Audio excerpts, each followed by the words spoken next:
ვლადიმერ ბარქაი ამბობდა ყველასთვის საყვარელი სიომა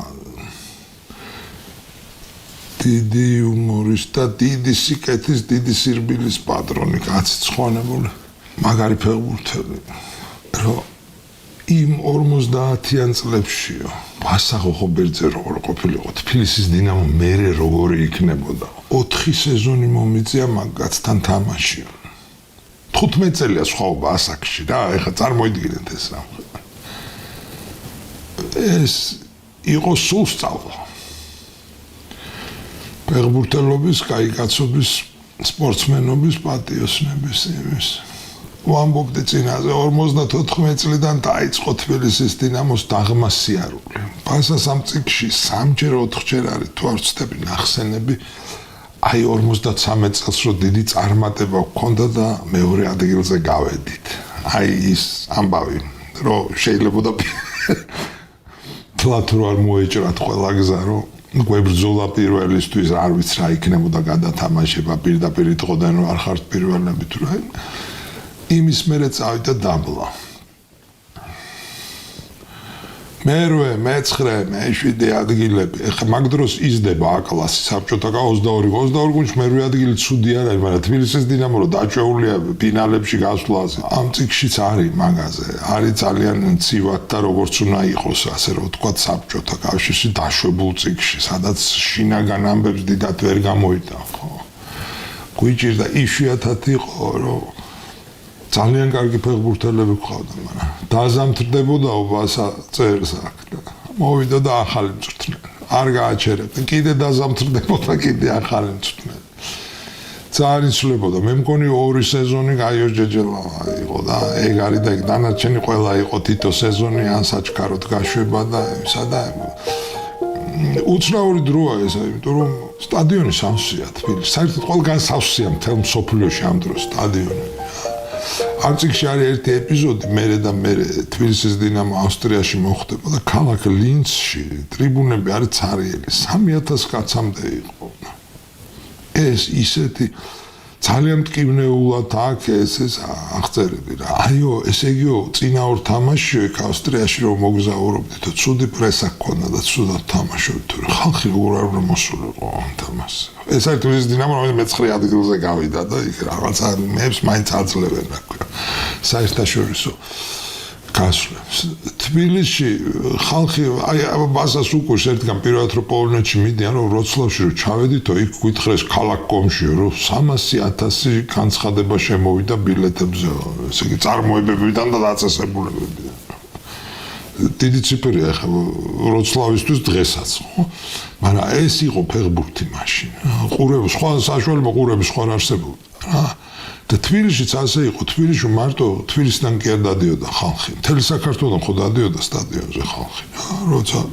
ჩემპიონატის თამაშებზე ჩვეულებრივ დაღესტნიდან ჩეჩნეთიდან ბაქოდან ერევნიდან მოდიოდა ხალხი რომ ენახა ეს არის ნომერი პირველი შოუ ასე რომ ვთქვათ რა მსოფლიოში უკვე ასეა თან უნდა გავითვალისწინოთ რომ ჯერ ევროპას არ აქვს თავის ფეხბურთი ხო გლობალიზაციის პირველი ისა რა ქვია საერთოდ აი ეს მისვლა-მოსვლა თამაშები ამით იწყება მსოფლიოში კავშირები დღესაც ყველაზე გლობალისტური რაღაცაა რა ხო აი მაგ დროს ზუსტად იწყება პირველი ევროპული ორგანიზებული შეჯიბრი აი ჩემპიონთა თასი რასაც ქვია კი არ იწყება ჯერ გეგმავენ 55-16 წლებში დაიწყება და ვიცით ჩვენ ეს მადრიდის რეალ იგებს ყველაფერს ეს ეხლა საბჭოთა კავშირში უკვე მიხვედრილები არიან რომ მარტო ჩხუბით და დასჯით ფეხბურთს ვერ მოიგებ ხო აი ეს დამთავრდა ის ამბავი მაგრამ მაინც საფრთხილოა კაცო რატოს ყველგან ვიგებთ მაგრამ საბჭოთა კავშირის კარგი ფეხბურთელები ყავდა მართლა მაგარი და წარმატებებიც იყო ასეთი ხილულ ოფიციალურად სამოყვარულო დონეზე მაგრამ ასეა ისეა თბილისის სტადიონი ლეგენდარული ძველი მე ეს შეიცვალა ხო აი თაღი გიორგი სააკაძე რომ გამოდის ვითომ რომ მოდის ისპაანიდან აქეთ და მოიმარაგეთის რა ვიცი ისურის ქისებს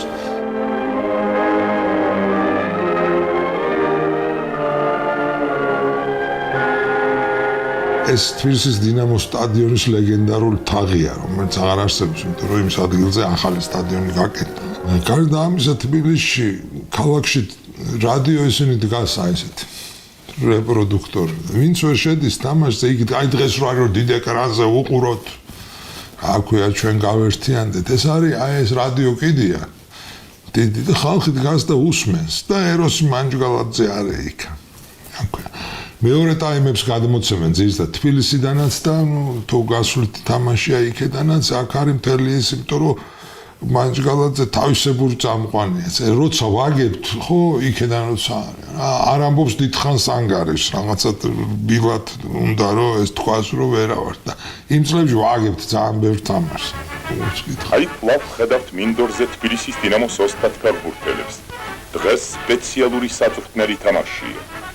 უფროსი მწვრთნელი გაიოს ჭეჯელავა კიდევ ერთხელ უხსნის ამოცანას მოთამაშეებს. მაგრამ რატომ რწყავენ მინდორს ასე გულმოდგინედ თამაშის წინ? ფეხბურთის მოყვარულნი ადვილად მიხვდებიან ამის მიზეზს. მათ კარგად ახსოვთ, რომ თბილისის დინამოელები სუსტად თამაშობენ წვიმიან ამინდში.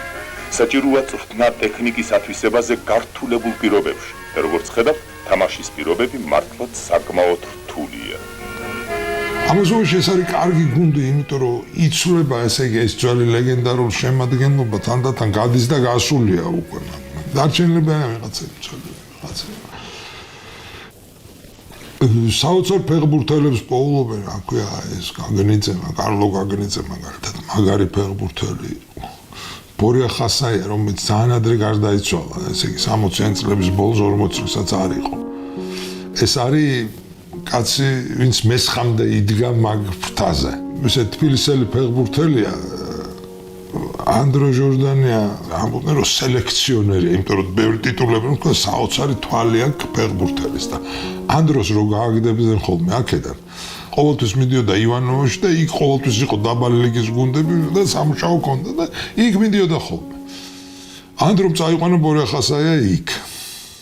54 წელს აქ რო გაჭირდა და უკვე აი ეს არის თაობათა ცვლა, გაახსენდათ რომ აი ანდროს ნაპოვნია ეს ბორია და წამოიყვანეს დინამოში. რამდენიმე წელი ძალიან ისეთი აი დღეს რო იტყვიან წარმატებული მაგარი ფეხბურთელი იყო რა საწყალი.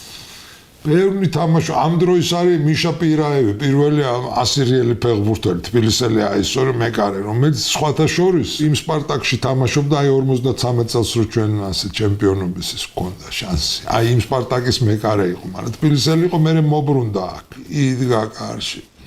ნუ მარღანიას ის იყო ასე ვთქვათ, მეორე ნომერი იყო, მაგრამ თამაშობდა ხოლმე ხშირად რა. და რა თქმა უნდა ნუ გივი ხოჭოლავა და ესენი ეს არ ვიცი როგორც ერთი ესეთი გულშემატკივარი მეუბნებოდა შენმე ფეხბურთზე რა უნდა მელაპარაკო ჯერ ხოჭოლავა ვთქვი და მე დედა და მამა ესეთი ეს იყო რა დიდხანს თამაშობდა აი ეს ჩვენი ყველაზე ესეთი ძველი იყო 60-იან წლების დასაწყისამდე ის იყო გუნდში და არ იყო ზაურყალოები ეს იყო აღმოჩენა და უნიკალური ფეხბურთელი თავდამსხმელი ასე რომ თქო მაშინ ეძახდნენ გოლიადორი მე 60-იან 70-იან წლებში ხარ მეგოლე ასე ვიტყვით საურკალოი ძალიან კარგად თამაშობდა თავით ახოვანი იყო წარმოსადეგი ბახ ეგეც თბილისელი ფეხბურთელი იყო ხო თავით მაგრად თამაშობდა იყო ესეთი ხუმრობა თბილისში რომ საქართველოს აქვს ორი თავი ერთი არის ზაურკალოები და მეორე ნიკო მუსხელიშვილი, მეცნიერებათა აკადემიის პრეზიდენტი, მათემატიკოსი. ასეთი ხუმრობა იყო. ზაურკალოები თავარი იყო მაშინ თავდასხმაში. და რაც აი ესეთი ის არის, რა ძალიან იშვიათად რომ თბილისის დინამოს ეთამაშა ერთნაირი შემადგენლობით. აი მიყოლებით თქვა სტაბილური 11 კაცი, სულ თამაშობს, ვიცით შემს. არა, სულ იცვლებოდა შემადგენლობა, სულ იყო პრობლემა რაღაცა. ისეთი და ყოველთვის აქ იყო ბასა. აი ვინც არ იცვლებოდა იყო ბასა.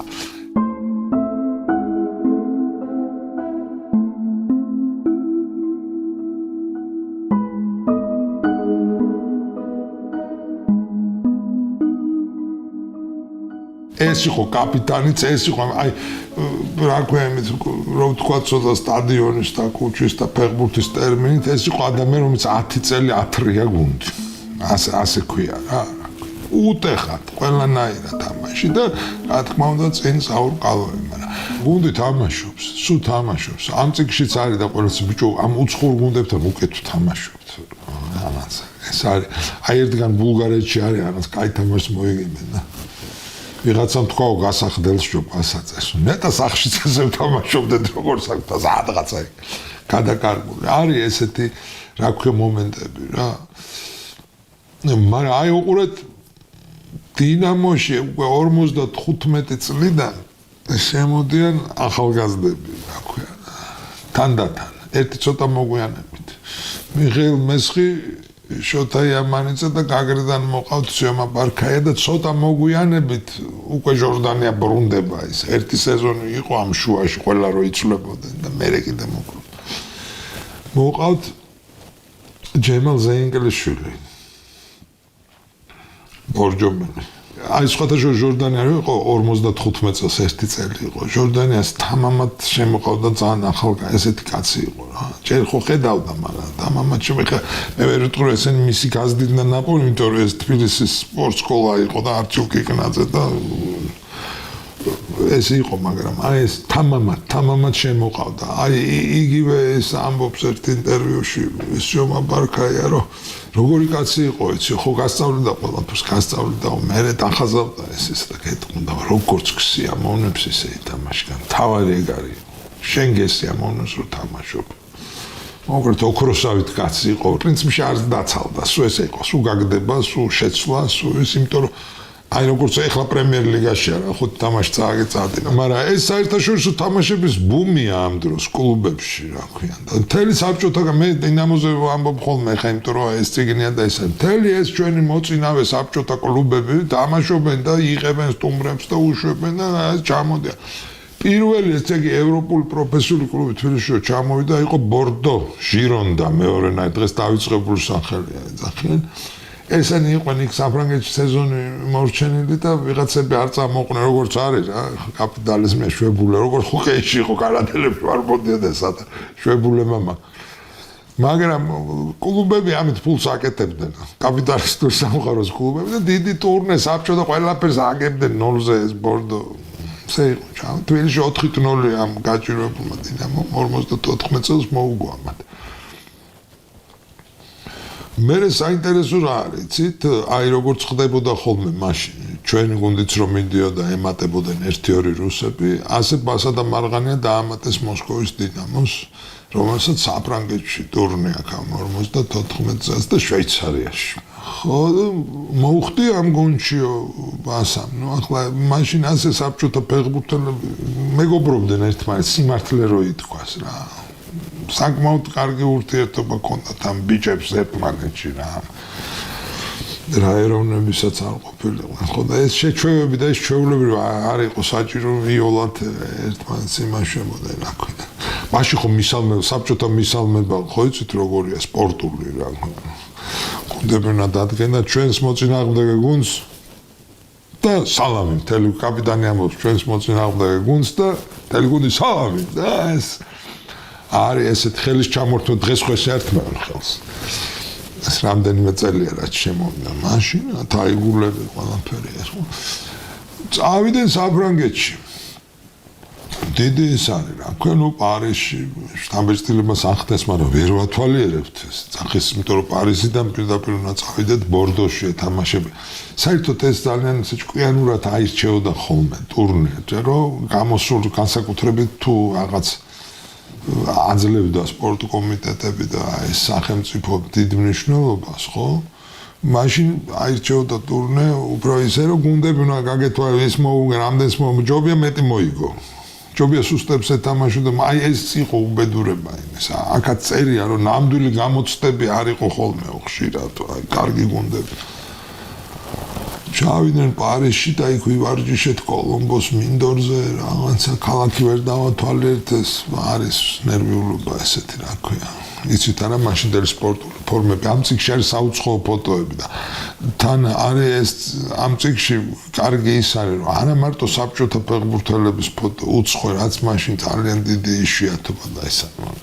ფოტოა იტალიელი სივორი უტევს რაღაც ახლა სივორი იტალიელი არის როგორც არგენტინელი იყო მაგრამ გაიტალიელი ესეთი იშვიათი რაღაცები რაც მაშინ ჭირს ეს უცხოური ფოტოები რა ხო და ეხლა ესენი ატყობენ რომ სულ სხვაგან არიან საერთოდ სხვაგან სადაც აქამდე ყოფილი ეხლა რა ქვია იმის რუმინეთის ლოკორკინიგზის ნაკრები არ არის და არც ასეთი სოციალისტური ბლოკის განადგურებული ქვეყანა საფრანგეთის ნაუმარი ქვეყანა მაგრამ ჩავსხედით ეგრეთ წოდებულ ჩქარ მატარებელშიო დილით და მართლა ჩქარი მატარებელია მეტი არ შეიძლება და ეს გაგმულია ხო რა დეჟევები და მთელია მოკლედ აქ არიან ამ სამყაროში და ჩავიდნენ ბორდო ნუ ეს არის ამ წიგნს საინტერესო ქალაქების აღწერა მაგრამ ცოტა ის არის უნდა აღწერო რა ქვია მინიმალურად განსაკუთრებით კაპიტალისტური სამყაროს ყველა ბორდო საოცარი ქალაქია რა ქვია და ახდე შტაბ-ეჭდილებას პირველად რო ჩახო წაგვიყვანესო სავარჯიშოთ როგორც 9 მინდორი აქვს 9 მინდორია მაგათ ფასაზე თქვენ წარმოგიდგენიათ ეს რა არის ეს სულაპარაკო იყო და ისეთი მინდვრებია რომ გამოსვლა აღარ გინდაო განსაგებია სხვა რაღაცა მაგრამ ესენიც ისეა გატარება უგებენ ამ ბორდოს რა თქმა უნდა ახლა ესენიც რაღაც კიო გამოვიდა ძირი და 4-0 და ეს ჩვენს უყვირდა იმიტომ ისინი მიხვედრილია დიდად ამ კაპიტალისტური ქვეყნების გუნდები გამოდენ და გეთამაშებიანო თუ რაღაცა ისეთი არ არის რაღაც მომენტი რომ აუცილებლად რაღაც თქვა საჩვენებელია 5 minutes après le second but, toute la ligne d'avant დინათან 4-0 იქიდან მიდიან მარსელში მაგრამ იქ უნდა ეთამაშონ ლილის ოლიმპიკს რა ის ლილი კიდე განსაკუთრებული ქალაქია ხო გერმანული ერის არის ყველა ალზასიური ამბავი მაგრამ მარსელი მოწონთ სულ ნავსადგურებში დააყავთ რა მოკლედ ამ ფრანგებს მაგრამ იქ სულ ჩანს იუმანიტეტის კორესპონდენტები რა ქვია ფრანგული კანტკული კომუნისტური გაზეთი იყო მაღალდი მე ერთი გამონაკლისი იყო ამ კაპიტალისტური იტალიურიც იყო უნიტა რომელიც ასე იქაც ბევრი იყო კომუნისტები ხო და იმათ აძლევენ ინტერვიუებს მოკლედ ეს არის სერიოზული ამბავია ელჩები ეს ხო საბჭოთა გუნდი მიდის წესრიგით რა იქაც უგებენ იმ ლილს და პარიზში აქვთ ბოლოს თამაში, მაგრამ დრო აქვთ, იმიტომ რომ პარიზი რო ვითამაშებთ, ეგრევე მოვდივართ და წინო 3 დღე გვაქვს ამ ქალაქში ხო უნდა ვიაროთ და ადიან ახლობენ არის ეს აღწერები რა ქვია პირველად რო პარიზში. ეს ხო წიგნებში ვიცოდით, მაგრამ უფრო მე მგონი მარსელისკენ აღდგული, იმიტომ რომ ადრე ვამბობდი სოხუმელები არიან ეგ და მარღანიაც იქ არის ისიც წამალი და ეს მოწონდეს რა ქვია ჯველი რაღაცნაირი ქალაქია რა ქვია მაინც უნდა აღნიშნოს იქ რომ იქ არის მუშათა რაიონები პარიზში სადაც ხალხი უფრო ცუდად ცხოვრობს ვიდრე ამ საოცარ აქეთა პარიზში ესეც რა თქმა უნდა არის ხვდებიან უცნაურ გუნდს სტად დე რეიმსი რომელიც მაშინ არის მაგარი გუნდი და რასინგი ნუ რესინგი ორნაკ რესინგი არის რასინგი ამათ ნაკრებს ამათაც უგებენ მაგრამ მან არის საინტერესო რა ამ ნაკრებში თამაშობს რეიმსი და რაიმონ კოპა სოფლიოს ერთ-ერთი საუკეთესო ფეხბურთელი მერე და მადრიდში იყო დიდხანს მერე რეალ მადრიდში რეალი ყიდულობდა ყველას ვინც მაგარი იყო რომ ნუ ალფრედო დი სტეფანოს გუნდია ესა და დი სტეფანოალი და ნუ არ მინდა ხე რეალი ყველაფერი იცის ეს ყველაფერი მაგრამ არ ეგეთ საინტერესო ფოტო თვითონ დი სტეფანოს თავიდან თითქოს ბარსელონას უნდა ეყიდა და ის არის ფოტოში ლადისლავ კუბალასთან ერთად ბარსელონას ფორმით ეს უნიკალური ფოტოა რაც რა ქვია დღეს იყენებენ ხოლმე ბარსელონას გულშემატკივრები მაგრამ აი ეს აქაც პოლიტიკაა გესმით რომ აი ეს რა ქვია თითქოს ფრანკო მადრიდი და იქ სანტიაგო ბერნაბეუ და სახელმწიფო ამბავია რომ ეს იზოლირებული ესპანეთი პალანგისტური აი მადრიდის რეალით გადის სოფლიო ეს ომამდე დაიწყო ეს გერმანიამ რა ქვია მაშინ საბჭოთა კავშირმა ჯერ არ იცოდა საბჭოთა კავშირმა უფრო ჰოკეითი აკეთებდა ამას და ცდილობდა კალად ფეხბურთში ნაკლები უჭირდათ რა კოპა მე გადავიდა იქაც გაუჭირდა ეხლა სტეფანოს ეგ ვერ შეცვლიდა, მაგრამ დიდი ფეხბურთელი, ძალიან დიდი. და მეორე საინტერესო ის არის, რომ თამაშობს იქ მიშელ იდალგო, ეს არის ბევრ ქართველს უყვარდა ეს მწვრთნელი, ეს არის 80-იანი წლების საფრანგეთის ნაკრების მწვრთნელი, რომელიც აი რომანტიკულად აგებდა გერმანიასთან და მე 86. აი ეს პლატინის დაემატ. დროის ნაკრების მწვრთნელი მიშელ იდალგო ისიც თამაშ. აი ესეთი ხალხი ჩდება უცბად ამ ამბებში, რომლებმაც მე და აქ ერთი საინტერესო ჩანაწერია, რომელიც ასე მნიშვნელოვანია, რომ აქო ადრეო ტურნეზე იყვენო ავსტრიული გუნდებიო, რომლებმაც ძალიან ესე იგი ფრანგული გუნდები შეანჯღრიესო. ანუ აჩვენეს, რომ აი ძალა ეს უცნაურია, იმიტომ რომ ავსტრია ომამდე უფრო ბევრად მაგარი იყო და მე საერთოდ რაღაც საკურორტო ფეხბურთი გაუხდა. და მაგათო იყიდაო რასინგმა იყიდაო ავსტრიის საუკეთესო მცველი ჰაპელიო. უკვე ეს ტრანსფერები და ეს ნახსენები ამ წიგში, იმიტომ რომ იქ ნახსენები რომ ბორდოშიო მაროკოელი ზანგი თამაშობს აბუსალომი უცხოელები. ეს ყველა მიცის რომ ადრე უკვე ეს ყიდვა გაყიდვის ამბავია ეს პროფესიული ფეხბურთი. ეს ჰაპელი არის ადამიანი ერთ-ერთი რევოლუციონერი მსოფლიო ფეხბურთის როგორც თნელი რა. 10 წლის მე ხოლა გაუგონარი ამ ჰოლანდიის გუნდი იგებს ჩემპიონთა თასს აი ფეინორდი როცა არის ეს ჰაპელი მწვრთნელი და ტოტალური ფეხბურთის ერთ-ერთი წინამორბედია ეს კაცი როგორც მწვრთნელი რა ქვია აი მე მიხელსმა გააუმჯობ მოკლედ თელი ამბებია მან ეს ბიჭები აი ეს არის მაგარი ფეხბურთში რომ მე გაადევნებ თვალს აი ეს ტიპები სად არის მოუგეს ამ გუნდსაც რა ქვია და კმაყოფილებს წამოვიდნენ რა თქმა უნდა მაგრამ მოდიან შვეიცარიაში სადაც უნდა შეხვდნენ ლოზანისა და ციურიხის ერთობლივ ნაკრებს რომელიც სინამდვილეში შვეიცარიის ნაკრებია ეხლა ეს რა დროა იცით წელიწად შვეიცარიაში ჩატარდა მსოფლიო ჩემპიონატი რომელიც საბჭოთა კავშირმა რა თქმა უნდა არ მონაწილეობდა არც 50-ში, არც 54-ში. მე მოხდა რაღაც 2 წლის მერე, რამაც საბჭოთა იმას გააბედინა, რომ იქ შეიძლება წავიდნენ. შვეიცარიაში რა არის ხა ჩვადიან და ნუ გარემო აგიჟებთ ხა იმიტომ რომ ხა ჟენევის ტბა და ნუ რაღაცებს ყვა. ლოზანაში არის სასტუმროში და რაღაც ფართია დღეს რო თქვა და მთელი ეს მოსკოვის დინამოს დაგუპატიჟეს რომ ფეხბურთელები ისა და იქ ახეს ჩარლი ჩაპლინი და ეს ახტენს განუზომეს შტაბ-ბიჭებს იმიტომ ამაზე ბევრია მე მთელი გუნდი წავიდა და ნახეს ჩარლი ჩაპლინის სახლი ვევეში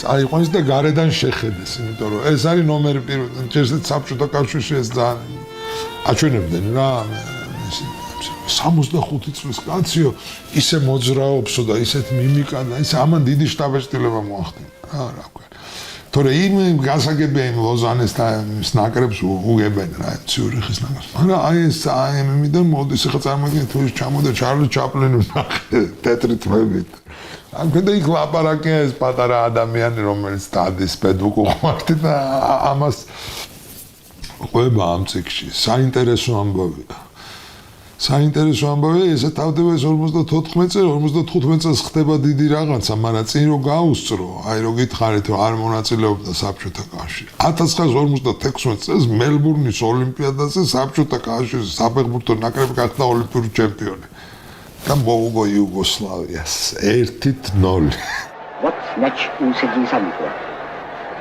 Прорыв, молниеносная комбинация, мяч в воротах Югославов. Это гол! Поистине, это золотой гол. Он принес нашей футбольной команде звание чемпионов Олимпийских игр. Последняя золотая медаль Олимпиады, завоеванная нашими... Ай, 4 წლის წინანდელი უბედურება. ხედავ აქ როგორ შემოტრიალდა, მაგრამ რა თქმა უნდა ისე ვიყო ეს იდეოლოგი, მაგრამ იმას ვერ შეედრებოდა, რაც მაშინ იყო ეს, რა ქვია, სამწუხაროდ იქ არ იყო არც ერთი თბილისის დინამოელი, იმიტომ რომ თბილისის დინამო უკვე აი, ნუ ასე, როგორც არის. მაგრამ წინ გრძელდება, წინ დიდი ამბებია და იმხედოთ მე.